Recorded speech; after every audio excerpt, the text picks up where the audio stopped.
Buenas noches, bienvenidos a Matices. Karen, ¿cómo estás? Buenas noches. ¿Qué tal? Buenas noches, bienvenidos a nuestra mesa de entrevista.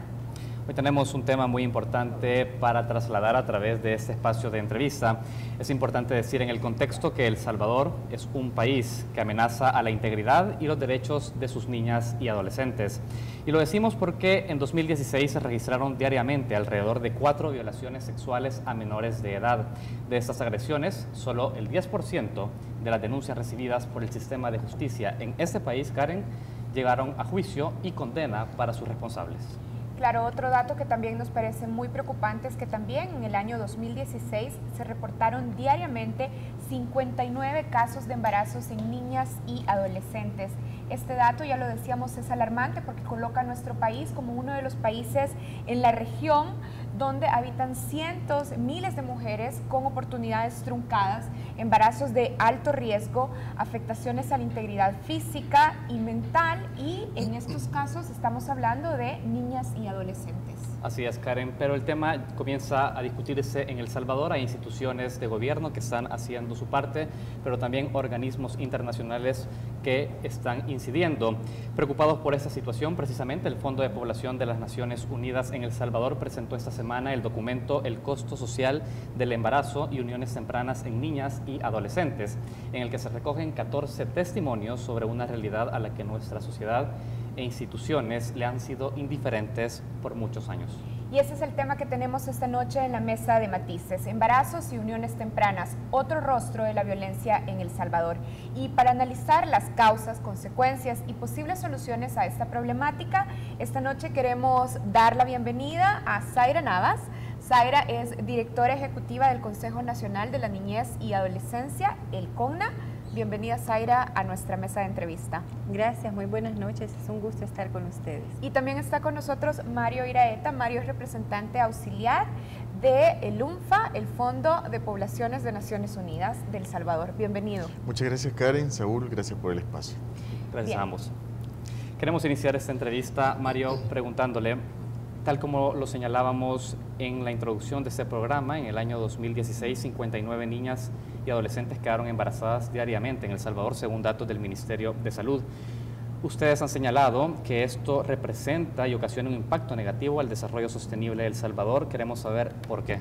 ¿Por qué esto es un costo?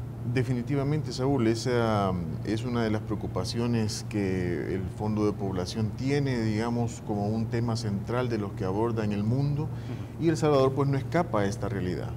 Hemos visto que en El Salvador todavía se mantiene el tema del embarazo adolescente en un promedio, digamos, preocupante, alarmante, muy similar al dato que se encuentra en Latinoamérica, digamos, en promedio. Y pues para nosotros es importante abordarlo porque esta realidad del embarazo adolescente limita las oportunidades de desarrollo de las chicas, pero que también tiene un fuerte impacto en la dinámica social del país. En ese sentido, es necesario abordar el tema desde diferentes perspectivas, pero la primera de ellas es comenzar a desnaturalizar el tema. Conocer las cifras y estas que ustedes están mencionando es un primer paso que lleva a El Salvador a decir esta realidad es preocupante y esta realidad no es normal. Por eso, tal y como ustedes lo mencionaban en la introducción, este año el Fondo de Población dedicó el Día Mundial de Población, que fue el pasado 11 de julio, a abordar el tema de la salud de las mujeres en El Salvador como un tema de realización de sus derechos en el caso de que se cumpla o de desmérito de sus derechos en el caso de que no. En ese sentido, el tema del embarazo adolescente es una cuestión que determina en gran medida no solo la salud de las mujeres, sino también sus oportunidades de desarrollo en su vida, digamos. Entonces, en ese sentido, es importante comenzar por ese primer paso, conocer las cifras para desnaturalizar. Y justamente una intención del documento era poder adentrarnos en lo que hay detrás de esas historias, porque como sociedad salvadoreña tendemos en muchas ocasiones a culpabilizar a la niña sobre la circunstancia del embarazo adolescente y empezamos a poner calificativos a la chica despectivos.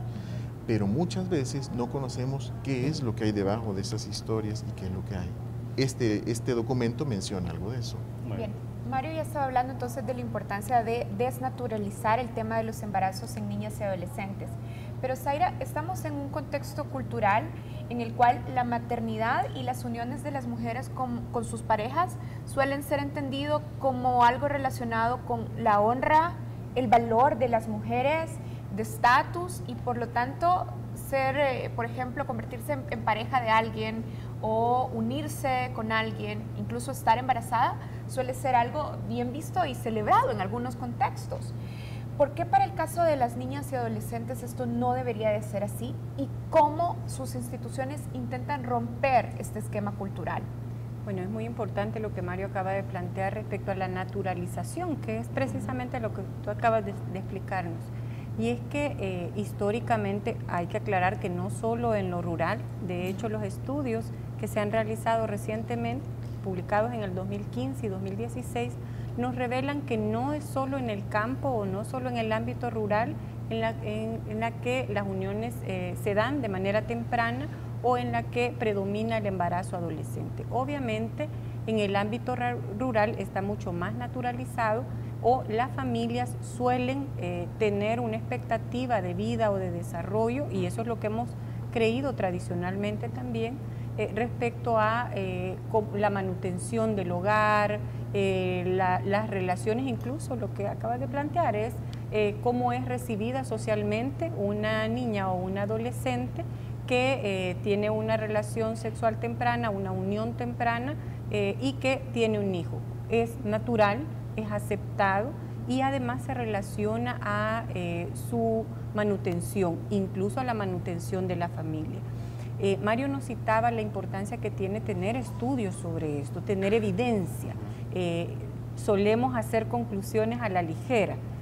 Los estudios publicados el año pasado, que es un trabajo conjunto entre el Fondo de Población de Naciones Unidas e instituciones del Estado, buscan precisamente generar evidencia, identificar qué es lo que ocurre en la vida de una niña o un adolescente, qué ocurre en su desarrollo, qué pasa con su hijo o su hija cuando ella tiene una unión temprana o cuando está embarazada. ¿Y qué es lo que nosotros hemos logrado identificar? Primero, la naturalización. Segundo, es necesario hablar de derechos y es necesario hablar de desarrollo integral y ver a la niña en el contexto social en el que está o al adolescente, y también ver el costo social que tiene para esta sociedad, que tiene para la vida de esta niña o esta adolescente y para su hijo o su hija. Estos estudios nos han permitido identificar además que si no rompemos con este ciclo, que es un ciclo violento, podemos ahondar en esto, si no rompemos con este ciclo, lo que ocurre es una repitencia en el embarazo, y esto tiene un mayor costo social en la vida de la niña, pero también en esta sociedad. Bueno. Mario, usted ya estaba diciendo que lo que se ha documentado es que hay impactos cuando ocurren embarazos en adolescentes y en niñas, hay impactos sobre su salud, pero también nos decía, se truncan oportunidades para el desarrollo. Y ya Zaira decía que es importante tener evidencias claras y documentar qué pasa realmente en las vidas de estas niñas. ¿Podemos hablar específicamente de estos impactos? Sí, totalmente. Totalmente, Karen. Este documento que se ha sacado, que refleja el costo social, evidencia cómo el tema del embarazo adolescente está estrechamente ligado en muchas de las circunstancias a temas de violencia sexual, a temas de matrimonio infantil, a temas de violencia intrafamiliar. Y es muy interesante leer las historias de las chicas, cómo relatan que en muchas ocasiones el tema de unirse tempranamente, es decir, acompañarse con un hombre, independientemente de su edad, es una alternativa que ellas tienen a la situación de violencia que enfrentan. En el interior de su hogar. Totalmente. De alguna manera el contexto es que las obliga, digamos, las presiona para que tomen una decisión de ese tipo. Hay una historia interesante de una chica que dice, mi papá intentó abusar de mí. Mi tía, porque su mamá había muerto cuando ella tenía 5 años, mi tía me llevó a vivir con ella, lejos de eso, pero luego mi tía no me podía mantener, porque al parecer que ella iba a viajar, iba a migrar. Entonces la mandó de regreso a la casa del papá. La chica, ya ahora con alrededor de 14 años, opta mejor por hacerle caso a un joven ya mayor, arriba de los 20 y pico de años, que estaba insinuándole que quería acompañarse con ella. Entonces, como escapatoria ante la violencia sexual que iba a enfrentar en su casa, opta por eso, ¿verdad? Probablemente cuando nosotros vemos, y es lo que Zaira nos decía, cuando nosotros vemos esos casos, como sociedad tendemos a poner una etiqueta que responsabiliza exclusivamente a la niña. Y un poco lo que el documento pretende hacer es desnudar esas causas que están dentro, porque son muchísimas causas que pasan, o muchísimos casos que pasan a raíz de esas causas. No siempre son uniones entre adolescentes o embarazos que se producen por el noviazgo de un adolescente, de grupos de adolescentes. Muy bien. Zaira, queremos seguir abordando datos y también el entorno en el que suceden estos casos de embarazos y uniones tempranas en niñas y adolescentes en el país. Según datos del Instituto de Medicina Legal, en el 2016 en El Salvador se registraron alrededor de 5 casos diarios de violencia sexual contra niñas y adolescentes. Se agrega también que el 80% de estas violaciones fueron cometidas por un familiar o conocido. A nosotros nos llama la atención y nos gustaría saber cómo el Estado puede proteger a estas niñas cuando el agresor está dentro del hogar y está sometida a una relación de poder en este hogar. ¿Cómo hace el Estado para intervenir? Bueno, creo que es importante llegar al punto del que estábamos, la evidencia, es decir, probar que efectivamente hay un entorno violento, un lugar donde la niña debe crecer, debe desarrollarse de manera armoniosa y con todo el cumplimiento de sus derechos, pero que no está ocurriendo y que la sociedad y la familia no están cumpliendo el rol de protección y de desarrollo que deben tener. Claro. Y eso debe evidenciarse en lugar de naturalizarse, en primer lugar. Y eso pasa porque trabajemos en un cambio cultural. Luego de evidenciarlo, empecemos a desnudar esta realidad, empecemos a quitar la etiqueta a la niña o al adolescente, identifiquemos cuáles son los factores de riesgo o los factores generadores de esta situación y empecemos a tratar de transformarlos. ¿Qué hemos trabajado en estos años? Primero, ya explicaba la evidencia, ¿verdad? También estos estudios y estas investigaciones nos permiten identificar además qué ocurre cuando una niña no está escolarizada. Tiene mayor probabilidad de tener una unión temprana, de ser víctima de violencia sexual y de que esta situación se repita. Tiene menos posibilidades de desarrollo económico y tiene menos posibilidades de salir de ese círculo de violencia. El Salvador ha avanzado mucho en reconocimiento de legislación. Tenemos en los últimos años la LEPINA, la Ley de Protección de Niñez, la legislación que protege los derechos de las mujeres y una serie de instrumentos y mecanismos jurídicos para la protección de los derechos de niñas, niños, adolescentes y mujeres. Pero este es un trabajo que debe tocar tanto lo jurídico, es decir, el acceso a la justicia, como el ámbito cultural. Un trabajo determinante y está ya priorizado tanto en el Plan Quinquenal de Desarrollo como en el Plan El Salvador Educado y es la transformación de esta cultura a través de la educación. La educación que se da en la escuela, a través de la escolarización, pero también el fortalecimiento de las habilidades familiares. Ahora, Zaira, a nosotros nos llama la atención porque usted dice, bueno, es un proceso, la legislación se ha avanzado, es un proceso cultural, pero estos casos, a ver, son 80% de los casos, la frecuencia con la que están sucediendo además en el país es alarmante. Digamos, ¿cuánto tiempo puede pasar entre que hay un cambio cultural y que la ley comience a aplicarse? Digo, hay una brecha, tendrían que haber iniciativas mucho más expeditas y que aceleren la intervención del Estado en esas comunidades, o cómo se saca a estas chicas de esos entornos. Sí hay intervenciones y es importante que las veamos. Yo explicaba el tema de la evidencia porque eso nos permite a nosotros identificar cuáles son los territorios. El mapa de embarazo adolescente, por ejemplo, nos permite priorizar hacia dónde deben ir los programas de salud integral de la sexualidad, de educación integral para la sexualidad y los énfasis que debe tener tanto el Ministerio de Educación, el Ministerio de Salud, los servicios públicos y las políticas locales, por ejemplo. Nos permite hacer toda esa radiografía de país. Pero además, ¿para dónde hemos caminado? Hay una priorización en el Plan Quinquenal de Desarrollo para la protección de la niñez y la adolescencia y para hacer énfasis en salud sexual y reproductiva y en educación integral de la sexualidad. Ahora, luego de estos estudios, conformamos una instancia interinstitucional, interagencial incluso, que está trabajando una estrategia nacional de prevención de embarazo adolescente, que cruza todos los ámbitos del servicio público, de las políticas públicas, y que va en coherencia con los instrumentos internacionales y nacionales. Una estrategia desarrolla una política pública, es más un mecanismo de ejecución. Esta estrategia se plantea objetivos en todos los ámbitos, desde la prevención, la protección, con énfasis en salud, educación, pero también en restitución de derechos, en generación de habilidades para una niña o un adolescente que ya estuvo en esta condición.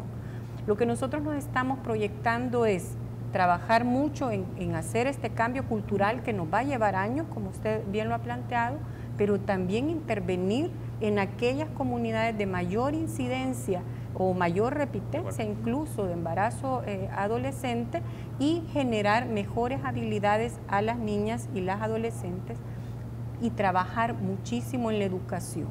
La apuesta estratégica es que el Ministerio de Educación, que ya Mario nos puede contar el ejercicio que han estado haciendo en el fortalecimiento de la formación docente. La apuesta, como decía, es la formación docente. Bien. La educación integral de la sexualidad, que no es solo dirigida a las niñas, sino a las niñas, los niños y a las familias o a los cuidadores. Claro. Bien. Tenemos que hacer una pausa en Matices. Esta noche estamos conversando con Zaira Nava. Zaira es directora ejecutiva del Consejo Nacional de la Niñez y la Adolescencia, el CONA, y también con Mario Iraeta, representante auxiliar del Fondo de Población de las Naciones Unidas en El Salvador. Ya regresamos en Matices.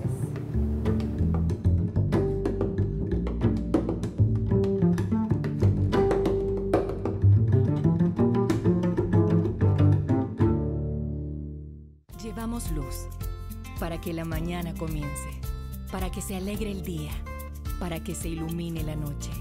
Llevamos luz para aprender, para saber. Llevamos luz para ver, para compartir, para disfrutar. Llevamos luz para vivir. En AES llevamos luz por todo El Salvador, hasta donde estés, para que tu vida brille todos los días. AES, luz para El Salvador.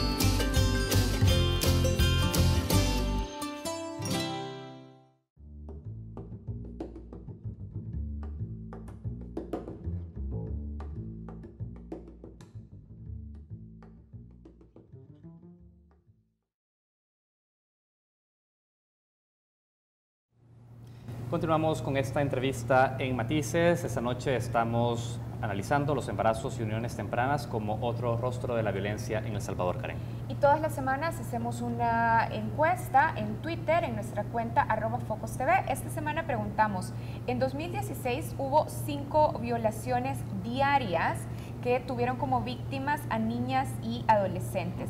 La pregunta específica decía, ¿por qué cree que seguimos tolerando agresiones contra las niñas y adolescentes? Y las respuestas fueron esta. 40% dijo que porque somos una sociedad machista, 37% dijo que se debe a negligencia judicial, el 19% dijo indiferencia del gobierno y un 3% dijo esto no es un problema. Y ahora quiero comentar esto con nuestros invitados. Mario, Zaira, ¿coinciden ustedes en que las respuestas de nuestra audiencia, que señalan fundamentalmente 2 problemas, sociedad machista y negligencia judicial, son estos los principales elementos que explican la tolerancia para las agresiones sexuales contra niñas y adolescentes? Zaira. Bueno, ciertamente somos una sociedad con una cultura patriarcal, eso sin duda, que ha determinado que el proveedor es un hombre y que la mujer tiene roles definidos, que ubica a las niñas y a las mujeres como responsables de todo lo que ocurre en el entorno familiar y como responsables de cualquier violencia que tenemos. Eso es evidente, pero entendemos que es lo que la percepción genera. obviamente hay razones de mucho más peso que son no solo culturales, sino económicas, y está marcada obviamente por las brechas que han existido entre hombres y mujeres. Yo creo que hay avances importantes, pero es una tarea pendiente en El Salvador, la equidad y la igualdad de los géneros y la generación de desarrollo y de espacios para niñas y para adolescentes y mujeres. Respecto a la responsabilidad en el ámbito judicial, creo que el acceso a la justicia y la respuesta de la justicia podría marcar una diferencia respecto a cómo la sociedad concibe este tipo de fenómenos. Pero como usted bien planteaba, del 100% de casos, el número de casos que se resuelven en el ámbito judicial es muy reducido, que efectivamente juega un rol determinante la preparación y precisamente las formaciones, las costumbres, las creencias de los operadores de justicia, pero además la falta de especialización en la materia para investigar. Este tipo de delitos no han sido concebidos en el imaginario de los operadores de justicia como delitos. Fíjense que es interesante escuchar que un porcentaje de la población, aunque mínimo, determina que esto no es un problema. Y es una situación gravísima que toca no solo el ámbito social y familiar o del desarrollo de una persona, sino del desarrollo económico de este país. Porque en la medida que una mujer o una niña ve truncado su desarrollo y su vida, también se trunca el entorno familiar y en el ámbito económico. Creo que debemos dar mejores muestras como país en el campo del acceso a la justicia. Los resultados de los casos que se presentan en el ámbito judicial, usted citaba un número, yo tengo datos de 64 2015, 60 2016 y hoy ya llevamos un número grande de embarazos por violación. No digamos la cantidad de violaciones en niñas y adolescentes que supera los 1.700, casi llega a los 1.790 en el 2016.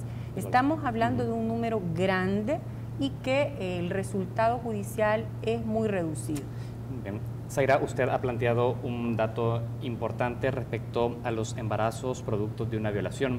Yo quiero preguntarle algo, Mario, porque entre las 14 historias publicadas por el informe de UNFPA se identifica que existen embarazos en niñas y adolescentes en cuadros donde existe, por ejemplo, una diabetes gestacional o una preeclampsia, generando, de hecho, precisamente embarazos de riesgo o un bebé con complicaciones en su salud en el futuro. ¿Ustedes están de acuerdo como UNFPA o incorporan dentro del análisis del abordaje de este tema que se permita el aborto cuando el embarazo es producto de una violación a niñas y adolescentes? ¿Está contemplado ese aspecto? Quiero decirle dos cosas para citar un poquito mi posición o la posición de Naciones Unidas en relación a este tema. Uno es que primero nosotros como Agencia de Naciones Unidas somos muy respetuosos de las decisiones de los países en materia de qué legislan y qué no, ¿verdad? O cómo lo legislan. Vamos más en la línea de generar el diálogo en el caso de que hayan casos como estos, en donde no son circunstancias normales, sino que son circunstancias excepcionales, pero que es necesario hacer una discusión al respecto para esto. Y por otro lado también dejar claro de que el tema de la interrupción del embarazo en adolescentes o el embarazo en general no debe ser vista como un instrumento de planificación familiar. Esos son dos temas sumamente fundamentales. Que esta discusión o esa reflexión el país debe hacerla en función de cuánto las niñas que pasan por esta experiencia están pagando un coste, ¿verdad? Cómo la experiencia del embarazo por una violación supone para las niñas no solamente un cierre a sus oportunidades de desarrollo, sino que además una profunda huella personal que le llevará a tener implicaciones en su vida. Pero dentro de la planificación o la formulación de una política pública integral en este tema, ¿debería contemplarse en dado caso? O sea, ¿ustedes creen que dentro de los estándares internacionales que discuten el tema de la protección de menores, adolescentes y niñas que han sido embarazadas producto de una violación, debe contemplarse ese tema? En muchos países se contempla. De hecho, son pocos los países en donde la penalización de la interrupción del embarazo es absoluta y no hay ninguna oportunidad de interrumpir el embarazo. El Salvador es uno de esos países. Entonces, si usted me pregunta por los estándares internacionales, Saúl, sí, en definitiva, se contempla esas excepciones o esos casos en los que se puede entrar. Por lo tanto, digamos, pero es un tema que queda más a discusión del país. Ustedes saben que ahora, por ejemplo, en la Asamblea Legislativa hay una u otras propuestas que se han formulado y a las cuales, pues, está esperando una discusión. Zaira, usted estaba diciendo ya en su intervención anterior que el problema de los operadores de justicia tiene que ver con sus creencias, con sus propias visiones, pero también con falta de preparación. Durante los años 2013, 2014 y 2015, las denuncias de violaciones en menores de 15 años que llegaron a juicio y terminaron en condenas apenas rondaron el 10%. ¿Qué está fallando para usted en el proceso o en los aplicadores de justicia? ¿Qué nos permite entender esta impunidad en los casos de violaciones a menores de edad? Bueno, el primer elemento ya lo dijimos, un tema de naturalización que la cultura ha ido reproduciendo y que también hay mucha aplicación. En lugar de aplicar la sana crítica, se aplica la íntima convicción, ¿verdad? Y eso nos da enfoques y abordajes distintos. Por otro lado, también tenemos una legislación que, aunque es muy represiva, toda la legislación salvadoreña tiene un enfoque eminentemente represivo y no en otro sentido. Sin embargo, tenemos una legislación que también tiene esa inequidad y esa desigualdad en el trato que le da al delito, en cómo se identifica un hecho delictivo y cómo está desarrollado el proceso para esto. Por ejemplo, a eso iba, ¿en qué elementos específicos podemos ver esa inequidad en la legislación para abordar los casos de violaciones y agresiones sexuales? Precisamente la falta de credibilidad, el tipo de prueba que se puede aportar en este tipo de delitos por su naturaleza, por sus características. En El Salvador, aunque están desarrollados otros tipos de prueba, otros elementos probatorios, la prueba por excelencia que se aplica es la prueba testimonial, y versus el testimonio de una víctima, versus los peritajes, prima por lo general la presunción de inocencia y otras garantías que ciertamente deben ser efectivas, pero no se le da credibilidad a la víctima. Es decir, la presunción de inocencia opera muy bien, pero no la presunción de credibilidad de una víctima. Las víctimas tienen poco reconocimiento tanto en la legislación como en el desarrollo de sus derechos, y aquí creo que tenemos un gran valladar. Un avance importante que tenemos por ahora son los nuevos tribunales que van a conocer de casos por violencia hacia las mujeres. Sin embargo, tienen un reto grande. Tenemos apenas un juzgado de instrucción y un juzgado de sentencia. Para una cantidad de casos. Cantidad de casos. Y yo quiero regresar al tema de las violaciones, porque nosotros registramos 60 violaciones de niñas y adolescentes, un poco más, un poco menos probablemente, según la fuente. Nosotros tenemos de Fiscalía y Medicina Legal. Sin embargo, esas son las cifras que llegan a conocimiento de la Administración de Justicia. Pero todos los casos de niñas que tienen una unión que debe ser forzada porque es violación con un hombre de 30 años o más y es una niña de 14, 15 años, eso es violación. En nuestra legislación, los aplicadores de justicia tienen interpretaciones variadas respecto a una disposición que es clara. No vayamos lejos. Los casos estos de personas que pagan por tener relaciones sexuales con niños y niñas no están identificados de manera adecuada, o no hay una tipología lo suficientemente clara para poder establecer la responsabilidad. Correcto. Aunque para nosotras es evidente y es claro y la legislación nos lo permitiría, pero no se aplica así. Entonces hay una inequidad desde la legislación, pero esencialmente desde la aplicación de esta legislación. Zaira, quisiera conocer también su opinión sobre el asunto de permitir el aborto en casos de violaciones cuando las víctimas sean niñas y adolescentes.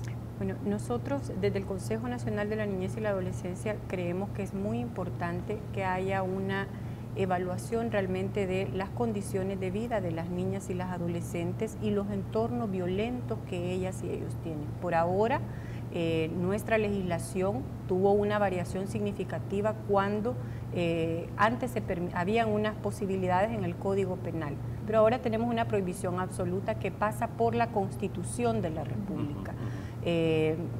Nosotros consideramos que debe hacerse un análisis de fondo respecto a cómo se afecta a una niña o una adolescente cuando ha sido víctima no solo de la violación común, la violación que conocemos comúnmente, sino que ha sido sometida a sostener una vida activa sexual por la fuerza, porque ella no ha tenido la decisión de elegir y las consecuencias que esto trae. Este es un debate todavía no realizado en el país. Por ahora nosotros tenemos un marco regulatorio constitucional y creemos que El Salvador debe entrar en el debate. Muy bien, siempre en sintonía, Mario, de evaluar la legislación en el país en materia de protección a las niñas y las adolescentes. Actualmente la Asamblea Legislativa está discutiendo una reforma al Código de Familia para prohibir el matrimonio entre menores de edad, un avance que ya realizó esta semana también el país de Honduras. A mí me gustaría conocer cómo el Fondo de Población de Naciones Unidas está viendo el diseño de las leyes, porque ha sido denunciado que el Código de Familia, si bien permite el matrimonio entre menores de edad, esto también entra en contradicciones con otras legislaciones secundarias, una ley lepina o incluso un mismo Código Penal en el país. ¿Cómo usted evalúa este entramado legal que se diseñó en algún momento y que sigue vigente en el país? Sí, en definitiva es uno de los retos que hay que superar para poder hacer efectiva la garantía de los derechos de niños y niñas, sobre todo en estos casos de vulneración. Es necesario trabajar en una armonización de leyes y entiendo que el ejercicio que la Asamblea Legislativa está haciendo en este momento de revisión del Código de Familia para poder impedir estos casos está referido sobre todo a los casos, como Zaira lo planteaba, de niñas que están unidas o se unen con hombres mayores de 18 años. O sea, nosotros tenemos en nuestro estudio de uniones tempranas que hicimos en El Salvador, hay una gran cantidad de niñas que tienen diferencias entre la persona con la que se unen y ellas hasta de 10 o 14 años.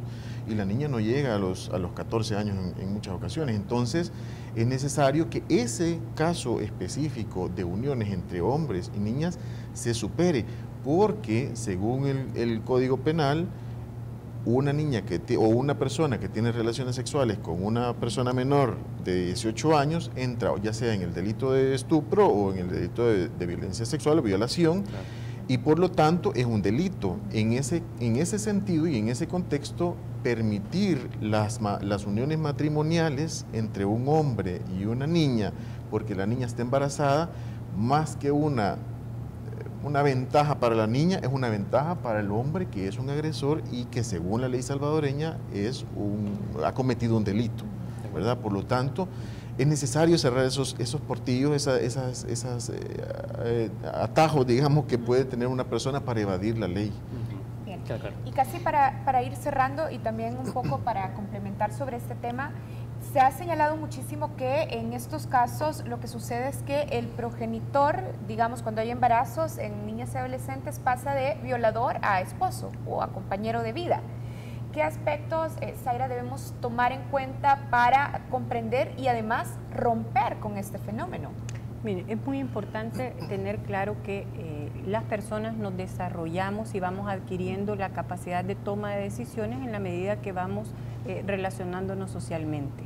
Una persona de 14 años todavía no ha desarrollado su cognición y sus habilidades de toma de decisión como para decir voy a unirme para toda la vida con esta persona. Todavía no lo ha hecho. El Salvador ha determinado que la mayoría de edad es los 18 años, ya hay todo un análisis sobre esto.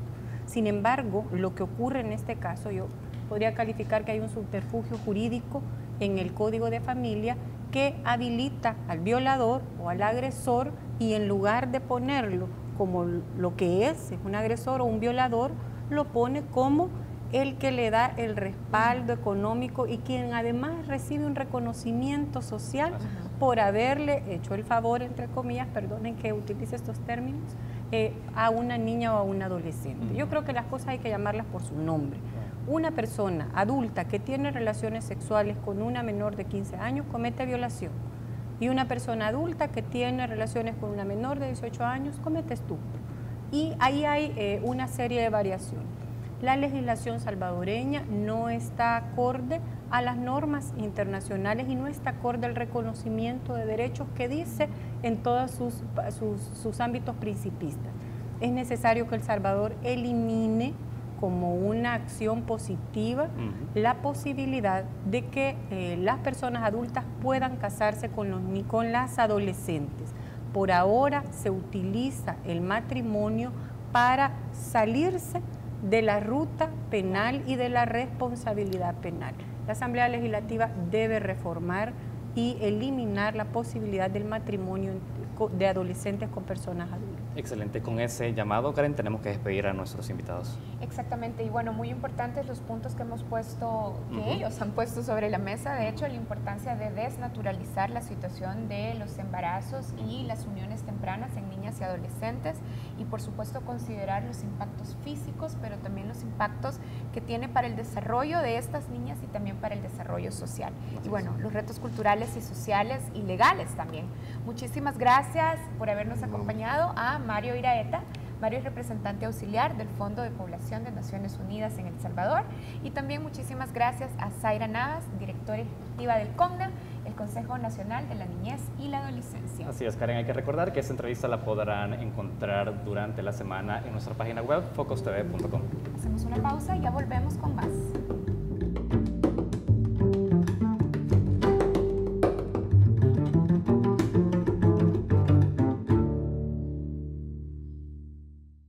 Llevamos luz para que la mañana comience, para que se alegre el día, para que se ilumine la noche. Llevamos luz para aprender, para saber. Llevamos luz para ver, para compartir, para disfrutar. Llevamos luz para vivir. En AES llevamos luz por todo El Salvador, hasta donde estés, para que tu vida brille todos los días. AES, luz para El Salvador.